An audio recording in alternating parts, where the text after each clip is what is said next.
Hello everyone, my name is Preeti और आज हम क्लास 10th का चैप्टर 2 करेंगे, एसिड बेस एंड सॉल्ट। और मैं आज आपको एक न्यू तरीके से चैप्टर को रीड कराऊंगी, बहुत इजी और फन वे में, जिससे आपको कोई प्रॉब्लम नहीं हो समझने में चैप्टर को। So now let's start chapter 2, acid base and salt. तो सबसे पहले हम देखेंगे व्हाट आर एसिड्स। एसिड्स होते क्या हैं? तो acids are the substance form H plus ions, form H plus ion hydrogen ions when dissolved in water। Acid वो होते हैं जिसमें H plus ions की क्वांटिटी क्या होती है, ज़्यादा होती है, जहाँ पे वाटर में हाइड्रोजन आयंस जो हैं वो ज़्यादा होते हैं। अब हम देखते हैं फिजिकल प्रॉपर्टी ऑफ एसिड्स।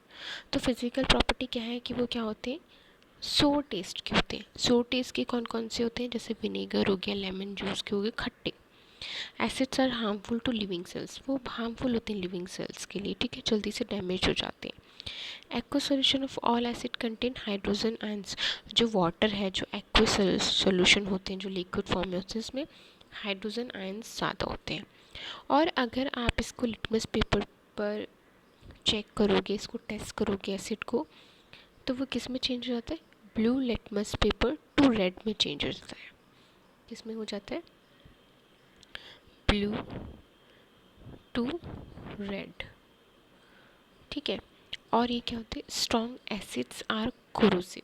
ये स्ट्रॉन्ग एसिड्स होते हैं जो कोरोसिव हो जाते हैं, ठीक है।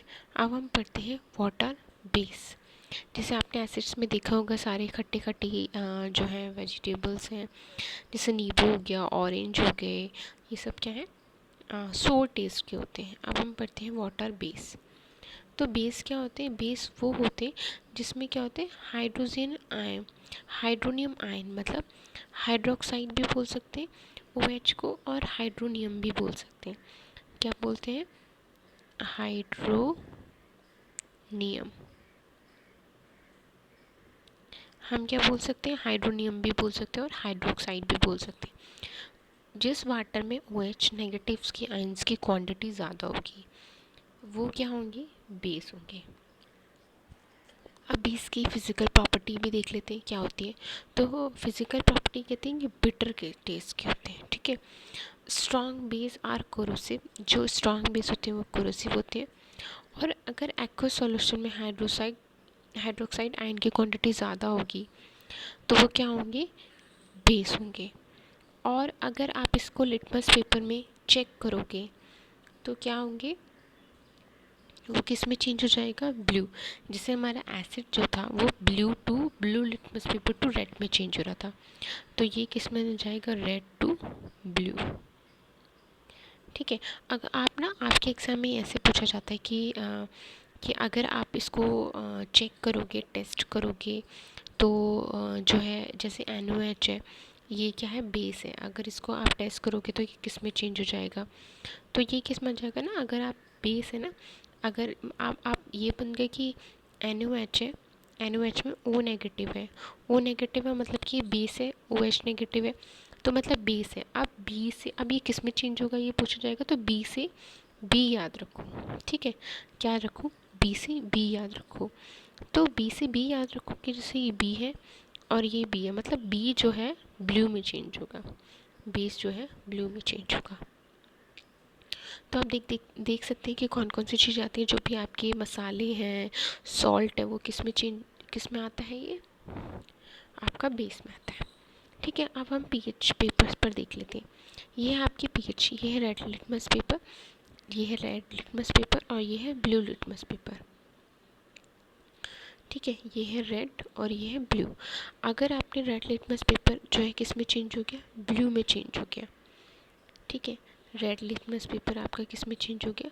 ब्लू में चेंज हो गया। तो फिर क्या होगा? अगर रेड लिटमस पेपर, जैसे ये है, रेड लिटमस पेपर ब्लू में चेंज हो गया तो क्या होगा? ब्लू होगा। और अगर ब्लू पेपर रेड में चेंज हो गया तो क्या होगा? एसिड होगा, ठीक है। जैसे ये इसमें शो हो रहा है कि जो ये ब्लू पेपर है और ये रेड रेड कलर शो हो रहा है, तो ये मतलब क्या है? एसिड है। और ये आपका ब्लू लिटमस पेपर है तो वो किस में चेंज हो रहा है, रेड लिटमस पेपर है, और ये किस में चेंज हो रहा है, ब्लू में चेंज हो रहा है। तो इसका मतलब क्या है, ये बेस है, ठीक है। और ये एल्कली मेटल्स है सारी। अब मैं आपके सामने लिटमस पेपर बात कर रही हूँ, तो ये लिटमस पेपर है क्या, ठीक है। तो लिटमस पेपर ना एक्चुअली टेस्ट के लिए होता है, एसिड और बेस को टेस्ट करने के लिए, कि एसिड जो है ये जो आपका सॉल्यूशन है, जो आपका ये जो आपका सॉल्वेंट है वो एसिड है या बेस है, वो क्या है। तो ये बेसिकली ना इंडिकेटर कहलाए जाते हैं, ठीक है। हमारे एसिड और बेस को टेस्ट करने के लिए इंडिकेटर कहलाए जाते हैं। तो हमारे पास ना डिफरेंट टाइप्स ऑफ इंडिकेटर होते हैं, तो हम वो पढ़ते हैं कि हमारे कौन कौन से टाइप्स की क्या होते हैं, इंडिकेटर होते हैं। तो जो हमारे इंडिकेटर होते हैं वो हमारे 3 टाइप्स के होते हैं, ठीक है। एक तो हमारा नेचुरल इंडिकेटर, सिंथेटिक इंडिकेटर, और एक है हमारा ओल्फैक्टरी इंडिकेटर। क्या है एक और, ओल्फैक्टरी इंडिकेटर, जैसे रहा, ये हमारा ओल्फैक्टरी इंडिकेटर।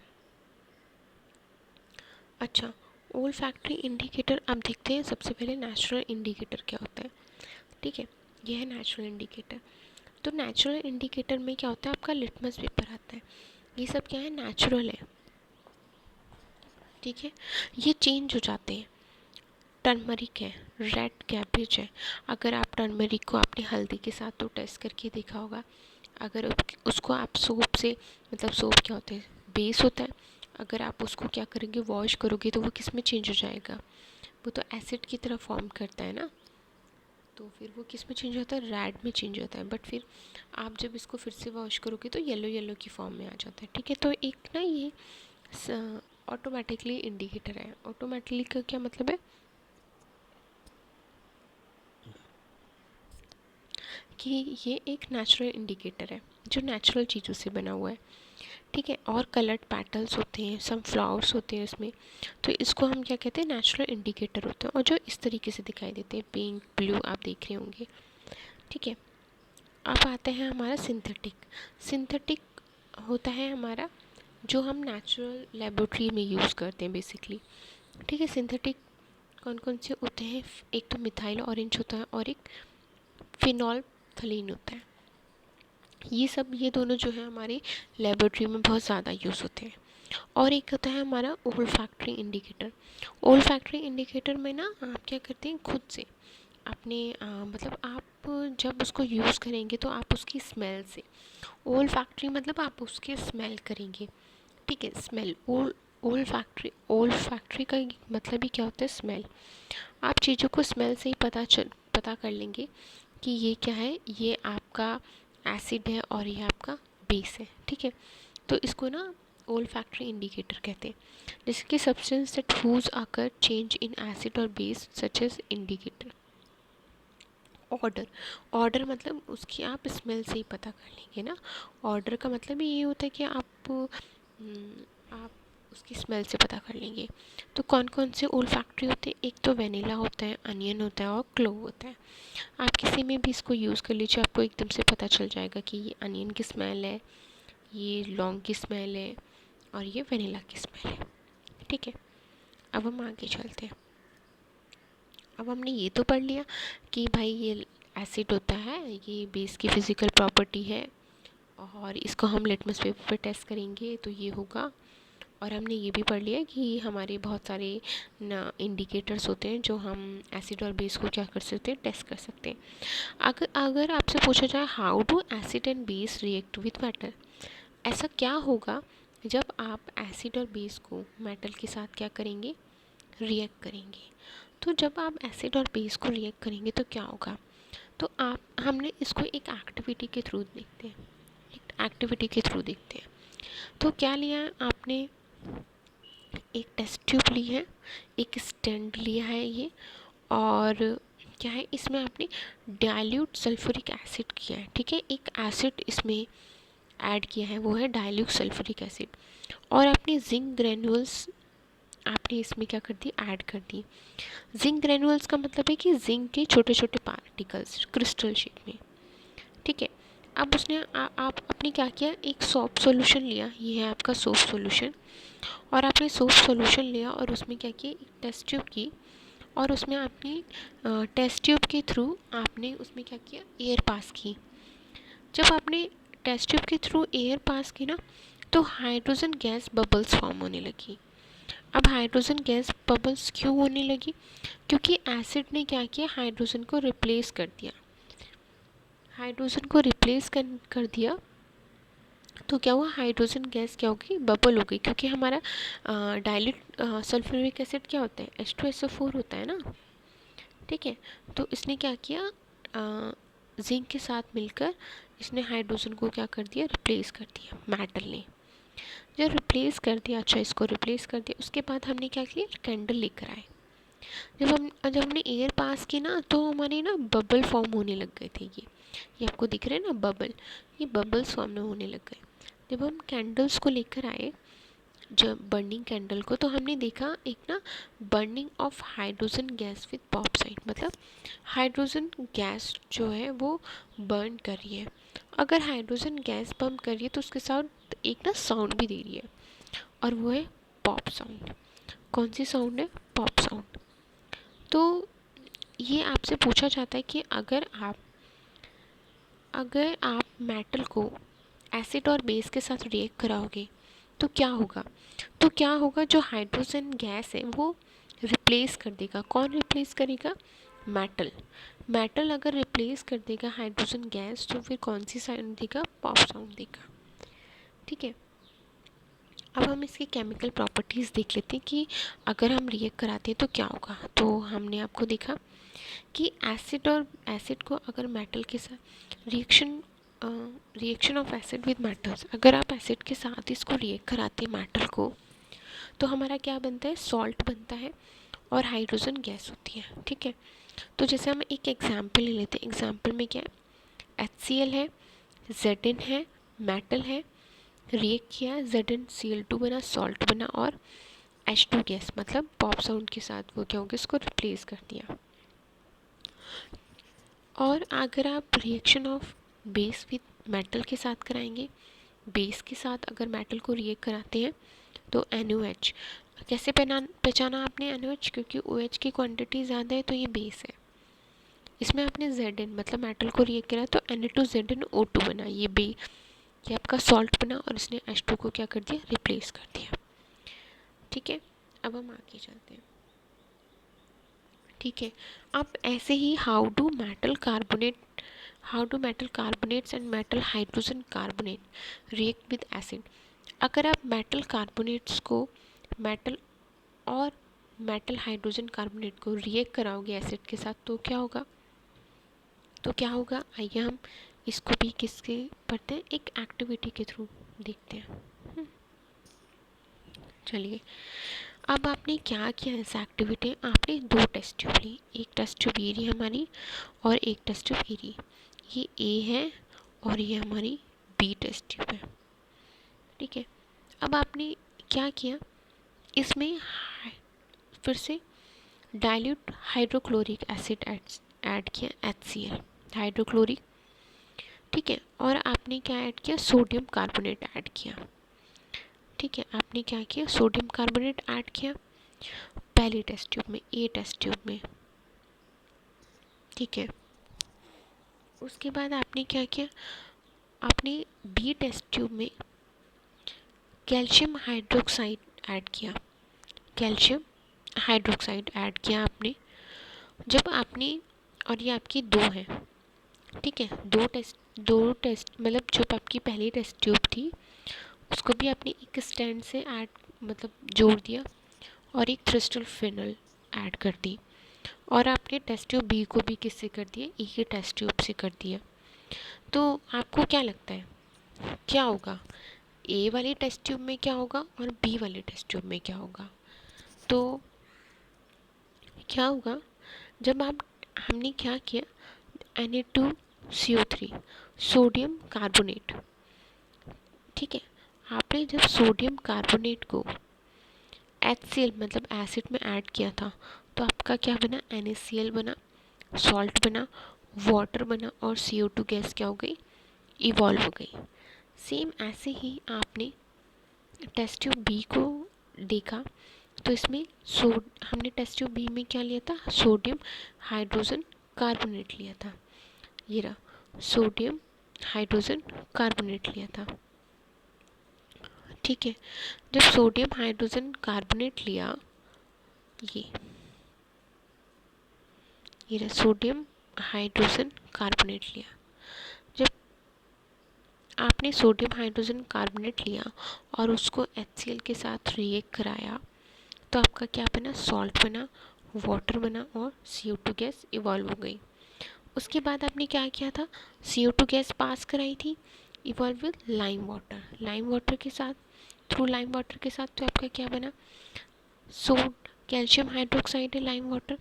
अगर आपने CO2 गैस पास करी तो हमारा क्या बना, कैल्शियम कार्बोनेट बना, वाइट प्रेसिपिटेट फॉर्म हो गया और वाटर इवॉल्व हो गया। ठीक है, तो on passing excess carbon dioxide the following reaction take place. अगर हम इसको और ज़्यादा हम इसमें कार्बन डाइऑक्साइड गैस पास कराएंगे तो क्या होगा, अगर फिर से हम CO2 पास कराएंगे तो जो हमारा CO3 है, कैल्शियम कार्बोनेट है, वो CaHCO3 मतलब बाई कार्बोनेट में ऐड हो जाएगा, वो सॉल्युबल होगा किसमें, वाटर में। ठीक है, हम बढ़ते हैं reaction with acid and base. अब हमने स्टार्टिंग में पढ़ते आए हैं हम reaction between acid and base. तो क्या होता है, एसिड एंड बेस को आप रिएक्ट करते हैं तो क्या होता है, जब एसिड मतलब HCl और बेस मतलब NaOH, इसमें हाइड्रोजन की क्वांटिटी है HCl में और इसमें OH नेगेटिव की क्वांटिटी है। जब आप एसिड और बेस को रिएक्ट कराते हैं तो आपका क्या बनता है, सॉल्ट। क्या बनता है आपका, सॉल्ट, और क्या बनता है, वाटर। इस रिएक्शन को हम क्या कहते हैं, the reaction between acid and base to give a salt. जब एसिड और बेस को आप रिएक्ट कराते हैं तो क्या देता है आपको, सॉल्ट और वाटर देता है। इसी रिएक्शन को हम क्या कहते हैं, न्यूट्रलाइजेशन रिएक्शन। जैसे आप ये देख रहे होंगे, ये देखिए इस पिक्चर में देखिए आपने एसिड और बेस को क्या कराया, ऐड कराया, तो आपका क्या बना, सॉल्ट प्लस वाटर। इसी को हम क्या कहते हैं, न्यूट्रलाइजेशन रिएक्शन कहते हैं। ठीक है, अब ऐसे ही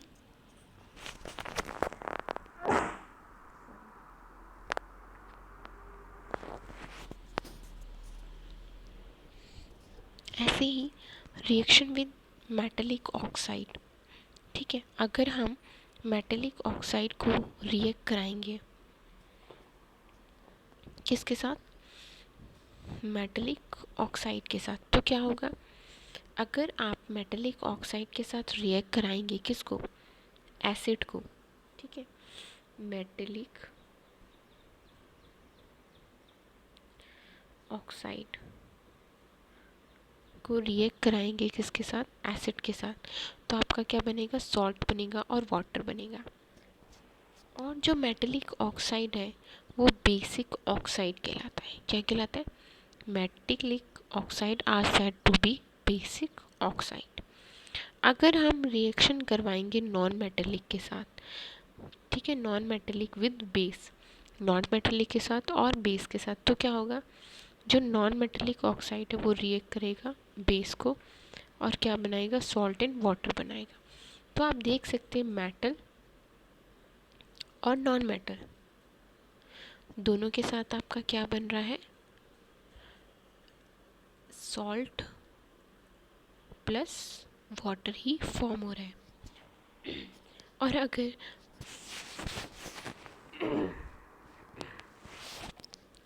तो नॉन मेटालिक ऑक्साइड को भी आप क्या कहेंगे, एसिडिक ऑक्साइड कहेंगे। मेटालिक ऑक्साइड को बेसिक ऑक्साइड और नॉन मेटालिक ऑक्साइड को एसिडिक ऑक्साइड। ठीक है, आपको ये बात याद रहेगी। अब हम आगे करते हैं, आगे हमारा what do all acid and base have in common. क्या होगा जब एसिड और बेस जो है कॉमन हो जाए, तो क्या लगता है आपको क्या होगा, जब एसिड और बेस कॉमन हो जाता है तो इसको हम समझने के लिए एक एक्टिविटी फॉर्म करते हैं। इस एक्टिविटी में क्या करना है आपको, एक बीकर लेना है और इसमें एक रबर कॉक लगानी है। रबर कॉक में आपको नेल फिट करना है, ये नेल है आपका, 2 नेल्स फिट करनी है और इसमें एक HCl का सॉल्यूशन ऐड करना है। अब HCl के सॉल्यूशन में और नेल के साथ आपको क्या करनी है, एक बैटरी और ऐड कर देनी है, जॉइन कर देनी है, और एक बल्ब और एक स्विच। जैसे ही बल्ब को आप स्विच ऑन करेंगे, मतलब आप स्विच ऑन करेंगे, क्यों क्या होगा, तो बल्ब ना ऑन हो जाएगा। तो ग्लोइंग ऑफ बल्ब इंडिकेट, क्या जो ग्लो हो गया वो क्या इंडिकेट कर रहा है, ये आप बल्ब ना ग्लो होता हुआ देख रहे होंगे, तो क्या होता है, तो इसका मतलब होता है जो फ्लो ऑफ इलेक्ट्रिक करंट है थ्रू द सॉल्यूशन, तो ये क्या इंडिकेट कर रहा है, फ्लो को इंडिकेट कर रहा है, जो कि आपका किस में था, सॉल्यूशन में जो इलेक्ट्रिक करंट था उसको क्या कर रहा है, उस फ्लो को ये शो कर रहा है बल्ब। तो इससे क्या पता चल रहा है कि electric current is carried through the solution bye ions. जो इलेक्ट्रिक करंट है वो पास हो गए हैं किसके, सॉल्यूशन में जो आयंस प्रेजेंट किए उनकी तरफ, उनकी वजह से जो हमारा इलेक्ट्रिक करंट है वो आयंस को क्या कर रहा है, पास कर रहा है। जब इलेक्ट्रिक आयन को पास कर रहा है तो हमारा जो बल्ब है वो क्या हो गया, जल गया। इससे हमें ये पता चलता है कि acid solution in water conduct electricity. जो भी एसिड सॉल्यूशन होंगे वाटर में, अगर एसिड सॉल्यूशन प्रेजेंट होगा तो वो क्या कंडक्ट करेगा, इलेक्ट्रिक करंट प्रिवेंट करेगा। ठीक है, अच्छा और पढ़ लेते हैं इसके बारे में थोड़ा सा। Since the cation present in acid H plus, हमें पता है कि एसिड में H प्लस आयंस प्रेजेंट होता है।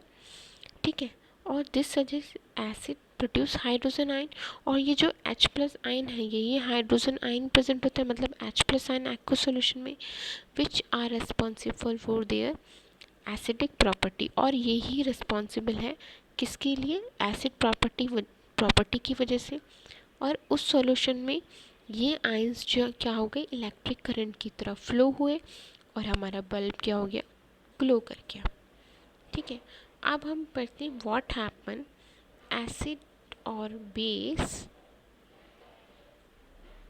Water solution. क्या होगा, जो एसिड और बेस है वाटर सॉल्यूशन में क्या हो जाएंगे, ऐड हो जाएंगे। तो हम इसको भी एक एक्टिविटी के थ्रू देखते हैं। अच्छा, हमने क्या लिया, 2 टेस्ट ट्यूब लिए हैं। ठीक है, 2 टेस्ट ट्यूब लिए, इसमें हमने जो ए टेस्ट ट्यूब है ये हमारी ए टेस्ट ट्यूब हो गई और ये हमारी बी टेस्ट ट्यूब हो गई। तो ए टेस्ट ट्यूब में हमने क्या किया, सोडियम क्लोराइड हमने ऐड किया है, क्या कर दिया, NaCl। ठीक है, सॉल्ट। और हमने क्या किया, एसिड ऐड कर दिया है, कॉन्सेंट्रेटेड H2SO4। और ठीक है, जब हमने ऐड किया तो आप देख रहे होंगे एक बबल फॉर्म हो रहे हैं। ठीक है, हो रहे हैं ना, बबल फॉर्म हो रहे हैं। अच्छा, आपने दूसरे एक्टिविटी में क्या किया, दूसरी एक्टिविटी में आपने सेम है, इसको आपने ऐड किया, तो आप इसके बाद ये बी नहीं है ये टेस्ट ट्यूब, मतलब इसको आप ऐसे कह सकते हैं कि ये ए है और इसी को आप इसी टेस्ट ट्यूब में आपने फिर क्या किया, एक कॉर्क के थ्रू क्या करती है, इसके जो फ्यूम्स निकल रहे हैं इसमें ना, आपने जब एसिड ऐड किया तो इसमें फ्यूम्स इवॉल्व हुए, क्या हो गए, फ्यूम्स इवॉल्व हुए। एक, ठीक है, जब आपने इसमें एसिड इवॉल्व हुए तो इसमें फ्यूम्स इवॉल्व हो गए। फ्यूम्स इवॉल्व हुए तो आप लिटमस पेपर लेकर आए, लिटमस पेपर आए तो जो ब्लू लिटमस पेपर है वो किस में चेंज हो गया, रेड लिटमस पेपर में हो गया। तो इससे ये क्या पता चलता है, अगर ब्लू लिटमस पेपर रेड में चेंज हो जाए तो हमने क्या बताया था कि वो एसिड को क्या कर रहा है, रिप्रेजेंट कर रहा है। इसका मतलब ये है कि इसमें क्या प्रेजेंट है, H प्लस आयंस की क्वांटिटी ज़्यादा प्रेजेंट है। तो ये एक्सपेरिमेंट क्या शो कर रहा है, तो ये एक्सपेरिमेंट ये शो कर रहा है कि इसमें H प्लस की आयंस की क्वांटिटी क्या है, ज़्यादा है। This experiment suggest that hydrogen ion in HCl are produce in the presence of water. Hydrogen ion in HCl are produce in the presence of water. जो HCl आयन प्रेजेंट है water में वो क्या हो गए, हाइड्रोजन आयन्स की quantity ज़्यादा हो गया। और इसके बाद उन्होंने सेपरेट कर दिया H प्लस आयन को फ्रॉम HCl से, किसने? वाटर ने।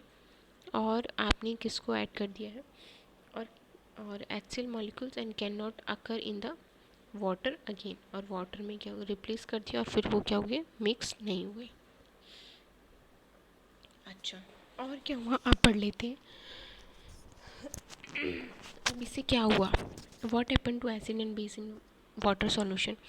आपने वाटर सॉल्यूशन में इसको ऐड करा तो क्या हुआ? कि acid react with water to give hydrogen ions और H plus ions in water. अगर आप एसिड को वाटर के साथ रिएक्ट कराएंगे तो H3O प्लस आयन करेंगे और H प्लस आयन की क्वांटिटी ज़्यादा होगी। और bases react with OH negative ions. Bases are soluble in water और कॉल्ड एल्कलीज। जो एल्कलीज जो होते हैं उनको कौन होते हैं? वो bases are soluble in water. जो क्या हो जाए? जल्दी से वाटर में सॉल्युबल हो जाए, मतलब डिज़ोल्व हो जाए, तो उनको क्या कहेंगे? हम एल्कली कहेंगे।